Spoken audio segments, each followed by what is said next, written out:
देखिए, इसको ऐसे समझिए साहब कि ईरान के बाद क्या अगला नंबर पाकिस्तान का है। जी हाँ, बहुत गंभीरता से समझिए, ईरान के बाद क्या अगला नंबर पाकिस्तान का लगने वाला है क्या? ये मुनीर जो है आतंकी सेना का सरदार, इसका भी खामने वाला हल करेगा क्या अमेरिका? मुनीर का खामने वाला हल होने वाला है क्या? अब जिस तरह ईरान के परमाणु कार्यक्रम के खिलाफ अमेरिका और इजरायल ने युद्ध छेड़ा, क्या वैसा युद्ध अब पाकिस्तान के विरुद्ध भी शुरू हो सकता है? अच्छा, ये सवाल क्यों? ये सवाल इसलिए क्योंकि ईरान की तरह पाकिस्तान के परमाणु और मिसाइल कार्यक्रम को लेकर अमेरिका खुलकर चिंता जाहिर कर रहा है, जैसे ईरान को लेकर चिंता जाहिर कर रहा था अमेरिका। और पाकिस्तान को चीन, उत्तर कोरिया, ईरान वाले क्लब में रख दिया है कि इनका जो है, जैसे ईरान, उत्तर कोरिया, चीन, वैसे ही पाकिस्तान का जो परमाणु कार्यक्रम और जो मिसाइल है ना, मिसाइल कार्यक्रम, यह अमेरिका के लिए खतरा बन सकता है। अब इसको ऐसे समझिए, गला पाकिस्तान का भी सूख रहा है, डर उसे भी लग रहा है। ये देखिए, ये एक तरीके का आतंकवादी है वैसे, ये चिरकुट, ये जिहादी कट्टरपंथी, शक्ल से ही देखिए, इनकी शक्ल से पता लग जाता है, ये जिहादी कट्टरपंथी चिरकुट चवन्नी छाप अब्दुल बासित। वैसे इसके बारे में मैं कुछ बोल रहा हूं, यहां पर कुछ लोगों को बुरा लग रहा होगा, क्योंकि इस चवन्नी छाप चिरकुट की पार्टियों में ना इफ्तार वगैरह में जाते थे यहाँ के भी कई नेता, वो आगे मैं आपको आगे दिखाऊंगा। लेकिन इसका भी गला सूख रहा है, डर इसे भी लग रहा है। भारत में पाकिस्तान के पूर्व उच्चायुक्त अब्दुल बासित ने एक टीवी इंटरव्यू में इसकी आशंका भी जाहिर की। पाकिस्तानी मीडिया में जो इंटरव्यू में अब्दुल बासित ने कहा कि अगर अमेरिका ने पाकिस्तान पर कोई हमला किया, अब आप समझिए, गला इसका सूख रहा है, डर इसको लग रहा है, इसकी हालत खराब है। इसे पता है कि पाकिस्तान पर जो है हमले अमेरिका भी कर सकता है, ईरान के बाद अगला नंबर पाकिस्तान का हो सकता है। वो कह रहा है कि अगर अमेरिका ने पाकिस्तान पर कोई हमला किया तो पाकिस्तान का टारगेट होगा दिल्ली और मुंबई। और ये लोग सिंदूर की मारा भी भूले नहीं है। खैर, आगे बात करेंगे इसकी। और पाकिस्तान को बिना सोचे समझे भारत के खिलाफ बम चला देना चाहिए, परमाणु बम और पता नहीं क्या क्या। अब्दुल बासित, इस नफरती चिरकुट चवन्नी छाप, इस जिहादी कट्टरपंथी ने यह भी कहा कि पाकिस्तान की मिसाइल क्षमता इंडिया सेंट्रिक है, यानी पाकिस्तानी मिसाइलें अमेरिका इजराइल तक भले ना पहुंचे, भारत तक जरूर पहुंच सकती है। भारत, फिर से सुनिए, इस जिहादी कट्टरपंथी, इस चिरकुट की धमकी को ज्यादा भाव दे नहीं रहा है भारत। ठीक है, बात देना भी नहीं चाहिए इसको, वहां पाकिस्तान में कोई ना पूछ रहा है इसको। लेकिन हम बात किसकी करेंगे? पाकिस्तान पर अमेरिकी हमले का डर वाजिब है क्या? ईरान के बाद क्या अगला नंबर पाकिस्तान का लग सकता है क्या? क्योंकि ये पाकिस्तान के अब्दुल की ये धमकी, पाकिस्तान के अब्दुल की ये धमकी ऐसे वक्त में आई है जब 3 दिन पहले, बहुत ध्यान से सुनिएगा, अमेरिका की director of national intelligence Tulsi Gabbard ने कहा कि पाकिस्तान अमेरिका के लिए सबसे बड़े परमाणु खतरों में से एक है।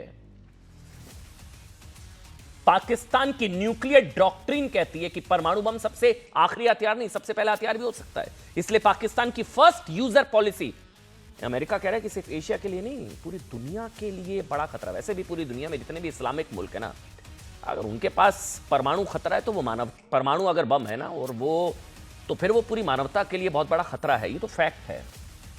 इसके अलावा पाकिस्तान के परमाणु बम का बटन आतंकवादियों से भी दूर नहीं है। देखिए, आज ये खबर बताऊं मैं आपको, आज की खबर है ये। पाकिस्तान दुनिया के तमाम देशों को पछाड़कर ग्लोबल टेरर इंडेक्स में नंबर 1 पर पहुंच गया है। ये तो अचीवमेंट है इस जिहादी कट्टरपंथी मुल्क के लिए, रोग नेशन। सारी दुनिया के देशों को पछाड़कर पाकिस्तान ग्लोबल टेरर इंडेक्स में नंबर 1 पर पहुंच चुका है। यानी अमेरिका ने एक तरह से संकेत दे दिया कि वो मुनीर का खामने वाला हल करेगा, मुनीर का खामने वाला हल होगा। इसलिए ये अब्दुल जैसे लोग भारत को गीदड़ भपकी दे रहे हैं। अमेरिका ने उस पर हमला कर दिया तो वो दिल्ली मुंबई को निशाना बना सकता है। हालांकि पाकिस्तानी अब्दुल ये भूल गया कि भारत अब अमन की आशा वाला नहीं साहब, ब्रह्मोस की भाषा वाला देश है। मोदी सरकार 2019 में ही संकेत दे चुकी है कि अगर देश की सुरक्षा को खतरा हुआ तो अब भारत अपनी परमाणु पॉलिसी चेंज कर देगा। यानी जरूरत को देखकर भारत परमाणु बम की नो फर्स्ट यूज पॉलिसी बदल सकता है। इसके बावजूद पाकिस्तान भारत को गीदड़ भपकी इसलिए दे रहा है। वैसे तो इसका चेहरा देखिए, इस कट्टरपंथी जिहादी, इस चवन्नी छाप चिरकुट की शक्ल देखिए आप, वैसे इसकी ये धमकी क्यों दे रहा है? क्योंकि ईरान युद्ध पर पाकिस्तान पूरी तरह से फंस गया है। ईरान और सऊदी के बीच डिप्लोमेटिक बैलेंस बनाने के चक्कर में पाकिस्तान का तेल निकल रहा है। शिया सुन्नियों में दंगों का खतरा है। इसलिए अब्दुल बासित ने यह बयान पाकिस्तानियों का ध्यान भटकाने के लिए दिया, और ऐसा हो सकता है। हालांकि अब्दुल बासित का यह बयान आप सुनिए जो मैं बताने जा रहा हूं। यह अब्दुल बासित जो है ना, ये जिहादी कट्टरपंथी चवन्नी छाप चिरकुट, इसका यह बयान भारत में उन लोगों को भी बहुत ध्यान से सुनना चाहिए, देखना चाहिए, ध्यान रखना चाहिए जो भारत में ना इसके साथ मिलकर शांति के कबूतर उड़ाते थे। इस जिहादी कट्टरपंथी के साथ इफ्तार पर बुला बुलाकर अमन की आशा वाली बिरयानी खिलाते थे। साहब, कांग्रेस के नेता यहां तक कहते थे कि भारत को परमाणु हथियारों की क्या जरूरत है, वो सब तो बयान है। और इसकी पार्टी में तो पता नहीं, आज बड़ी तस्वीरें वायरल हैं, अगर हम दिखा पाए, वो सोनिया गांधी से लेकर तमाम जितने भी लोग वहां पहुंचते थे वो सारी तस्वीरें हैं। लेकिन एक नेता थे, याद करिए, आज उनका भी जिक्र हो रहा है, जो कहते थे कि भारत को परमाणु हथियारों की जरूरत ही। हाँ, ये तस्वीर आ गई। आनंद शर्मा जी नजर आएंगे, अब्दुल बासित ये इस साइड देखिएगा, और ये सारे नेता अब्दुल बासित की पार्टी में इफ्तार में, और यही अब्दुल बासित भारत को धमकी दे रहा है अब। लेकिन भारत में एक नेता थे ऐसे जो कहते थे भारत को परमाणु हथियारों की जरूरत ही क्या। याद है आपको? हामिद अंसारी भी नजर आ रहे हैं आपको अब्दुल बासित से हाथ मिलाते हुए। हामिद अंसारी एक नेता थे जो कहते थे भारत को परमाणु हथियारों की जरूरत ही क्या है। 1998 पोखरण परीक्षण का विरोध करते हुए कांग्रेस न्यूक्लियर फ्री भारत की वकालत करती थी। आज मेरा सवाल है, सोचिए अगर देश के गृह मंत्री पी चिदम्बरम होते, नाम ले लिया मैंने, वो समझा पाते अब्दुल बासित जी को न्यूक्लियर फ्री क्या कहते थे वो, न्यूक्लियर वेपन फ्री दुनिया होनी चाहिए, और ये जो है ना परमाणु हथियार हासिल करना, परमाणु मुक्त राष्ट्र बनाने के हमारे टारगेट के खिलाफ है। ऐसा करिए, दोनों बयान सुनिए आज। एक बार सुनिए अब्दुल बासित का और फिर सुनिएगा पी चिदम्बरम का पूरा बयान। सुनाइए भाई।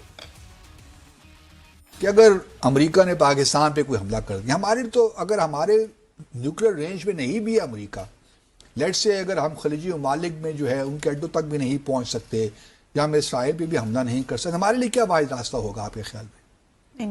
इंडिया। हमने तो देखिए और कुछ नहीं करना। हमने तो अगर हमारी रेंज वहां ना भी हुई और अब हम पे कुछ किसी ने बुरी नजर से देखा, तो हमने तो बगैर सोचे समझे भारत पे, मुंबई पे अटैक कर देना है, न्यू दिल्ली पे कर देना है, हमने तो छोड़ना नहीं है। But possessing weapons, nuclear weapons, is simply inconsistent with the moral authority that India acquired over the last 30 years to tell the world that our goal is a nuclear weapon-free state.